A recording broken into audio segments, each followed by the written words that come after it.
Divya, if I can, try and bring in some piece of, when we interact with investors, when we interact with corporate leaders, there is a bit of a distinction when we hear them and listen to them. The investors, or rather one school of investors, have a theory which says that every human being, essentially what he is working for is eventually to achieve freedom of time.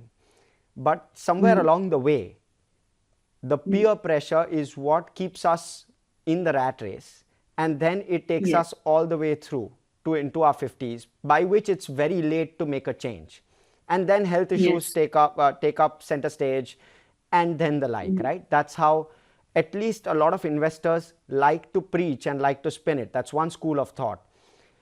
Do you also believe, because you're not from that investment community, but do you as a psychologist, based on your interactions, studying people's psyche, not exactly a psychologist, but studying people's psyche, would you also believe that that is the correct school of thought? A majority of us are actually looking for just freedom of time, and in the bargain entering the rat race? Is that what it is?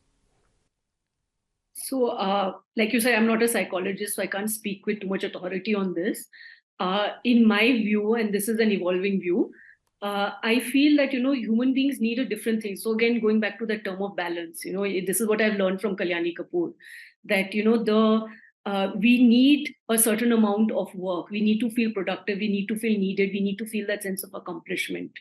And we need that achievement to kind of feel good about ourselves. If you are not doing too much, and a lot of people will say this, is that, that leads to a lot of existential angst. Why am I here? What is the meaning of my life? What is my purpose?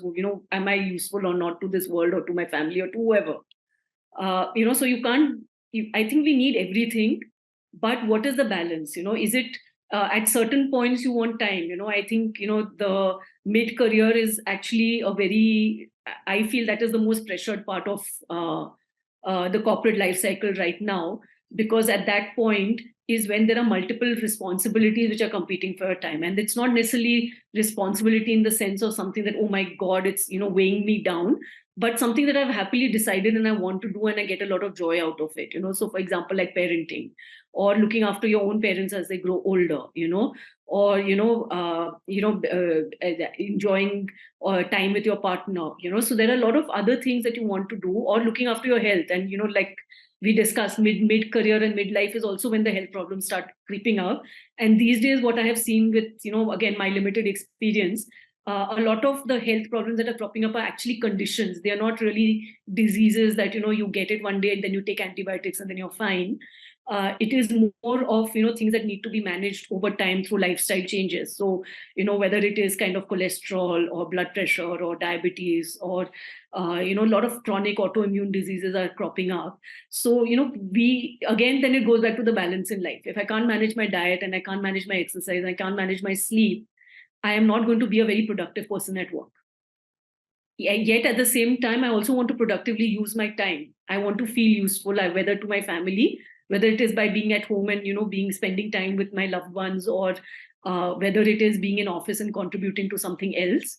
I need to feel useful. So it is a combination of everything. And we need to, allow for the fact that, people will have different definitions